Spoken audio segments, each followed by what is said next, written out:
ఇన్ని రోజుల నుండి నా వల్లే ఉదయాన్నే లేచి బాక్స్ పెడుతున్నావు. నిన్ను కష్టపెడుతున్నందుకు సారీ లక్ష్మి. సారీ ఎందుకండి?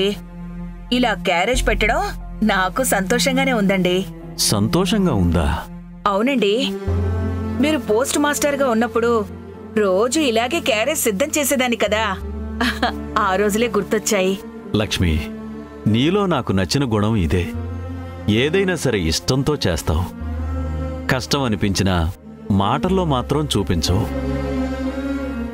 ఈ రోజు నుండి నేను కూడా నీలానే ఉండాలనుకుంటున్నాను. వద్దండి, మీకు నాకు కూడా ఏ కష్టాలు వద్దు. ఉన్నంతలో సంతోషంగా ఉందాం. ఆ సంతోషం కోసమే లక్ష్మి నేను వెళ్తున్నాను. అవును, ఇలా ఎన్ని రోజులు వెళ్తారు? ఇన్ని రోజులని ఏం ఫిక్స్ అవ్వలేదు. ఓపిక ఉన్నంతకాలం వెళ్తాను. నాకు కూడా ఇంట్లోనే ఉండి ఉండి bore కొడుతోంది.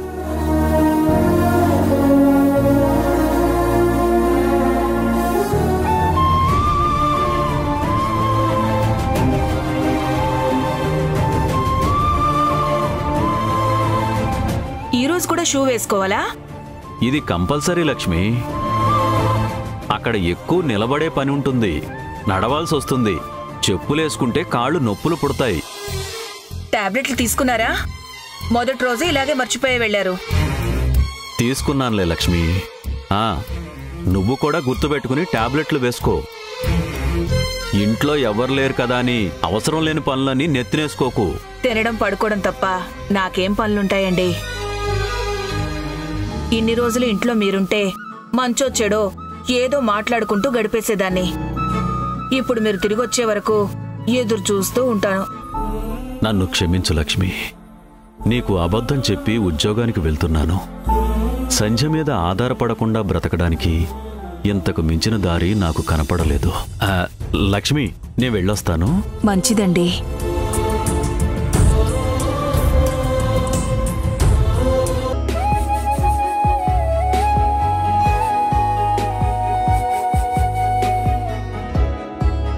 Madhavarao, come to my cabin. అలాగే sir. May I come in sir? Yes. Good morning sir. Good morning Madhavarao. డ్యూటీకి వచ్చి 4 రోజులైనా చెప్పిన పని చాలా కరెక్ట్గా చేస్తున్నారు. డేటా అంతా బాగా ఎంటర్ చేస్తున్నారు. Thank you sir. లోడింగ్ జరిగేటప్పుడు కొంచెం జాగ్రత్తగా ఉండండి. అక్కడ ఏదైనా తేడా జరిగితే చాలా సమస్య అవుతుంది. ఏ సమస్య లేకుండా నేను చూసుకుంటాను సార్.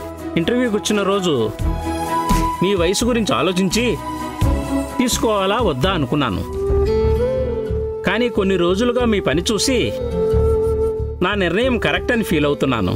ఎంతో అవసరం ఉండి మీ దగ్గరకు వస్తే నాకు అవకాశం ఇచ్చారు. ఆ విశ్వాసం, కృతజ్ఞతతోనే పనిచేస్తున్నాను సార్. గుడ్. వెహికల్స్ వచ్చే టైం అయింది, మీరు వెళ్ళి పని చూసుకోండి. Okay sir.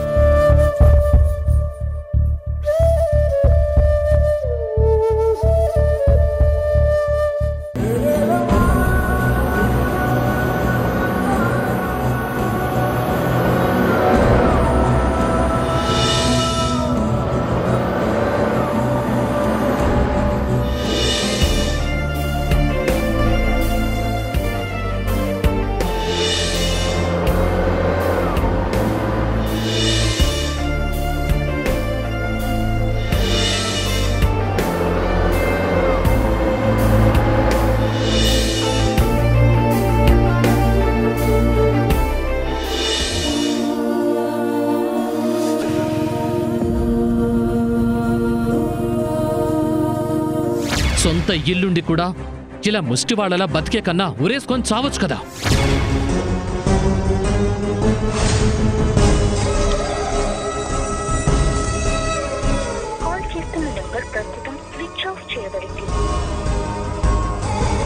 నాన్న నంబర్ ఇంకా ఎందుకు స్విచ్ ఆఫ్లో ఉంది? ఆ రోజు నుండి ఆన్ చేయలేదా, లేక ఫోన్ పనిచేయడం లేదా? ఒకవేళ ఆయన అన్న మాటలు విన్నారా? అందుకే నాకు దూరంగా ఉండాలని ఫోన్ స్విచ్ ఆఫ్ చేసుకున్నారా?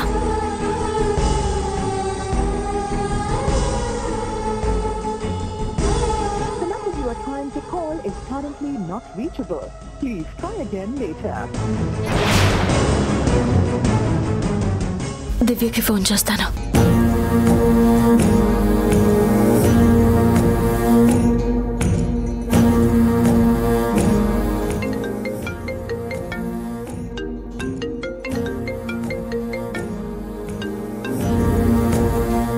హాయ్ దివ్య.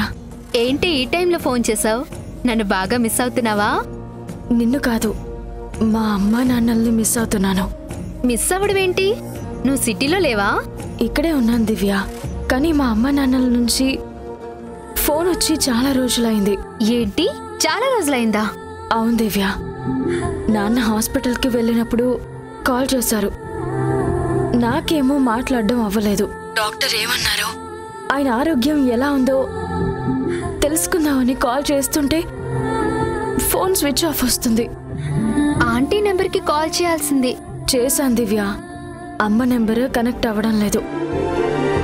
సిగ్నల్ ప్రాబ్లం అనుకుంటా. ఇంతకు ముందంటే ఆఫీస్ అయిన తర్వాత ఇంటికి వెళ్ళి మాట్లాడొచ్చేదాన్ని. ఇప్పుడు ఆ అవకాశం కూడా లేదు.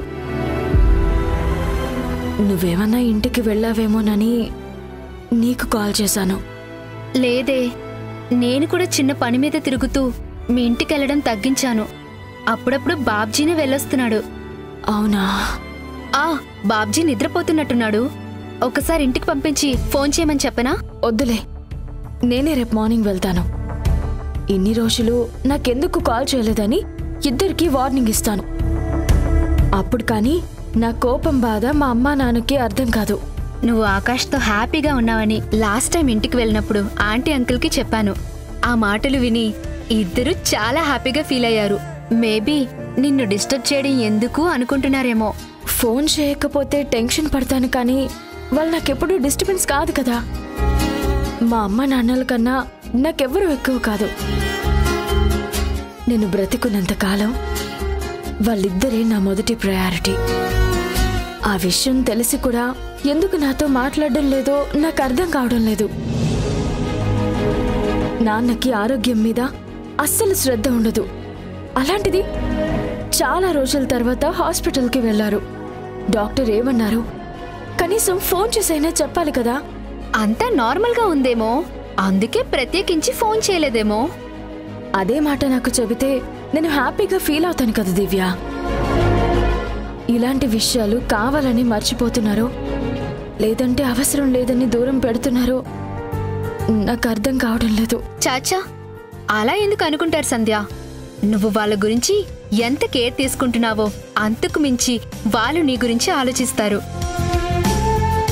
కొడుకు చనిపోయినా సరే ఈనాటికి ఏ లోటు లేకుండా సంతోషంగా ఉన్నారంటే అది కేవలం నీ వల్లే, నీకోసమే. నీలాంటి కోడలు దొరకడం నిజంగా వాళ్ళ అదృష్టం. లేదు దివ్య, కోడలుగా వచ్చిన నన్ను కూతురులా చూశారు. అత్త మామలని అమ్మా నాన్న అని పిలిచి అధికారం ఇచ్చారు. అంత గొప్ప మనుషులతో ప్రేమ పంచుకోవడం నా అదృష్టం. వాళ్ళకి ఏ కష్టం కలగకుండా చూసుకోవడం నా బాధ్యత. ఒకరి మీద ఒకరికి ఇంత ప్రేమ ఉంది కాబట్టే మిమ్మల్ని ఎవ్వరూ దూరం చేయలేరు. రేపు మీ అమ్మా నాన్న ఇంటికొచ్చినప్పుడు ఈవినింగ్ వరకు ఉంటే నాకు కాల్ చేయి, నేను కూడా వస్తాను. నిన్ను వాళ్ళని ఒకేసారి మీట్ అయినట్టుంటుంది. సరే దివ్య, కాల్ చేస్తానులే.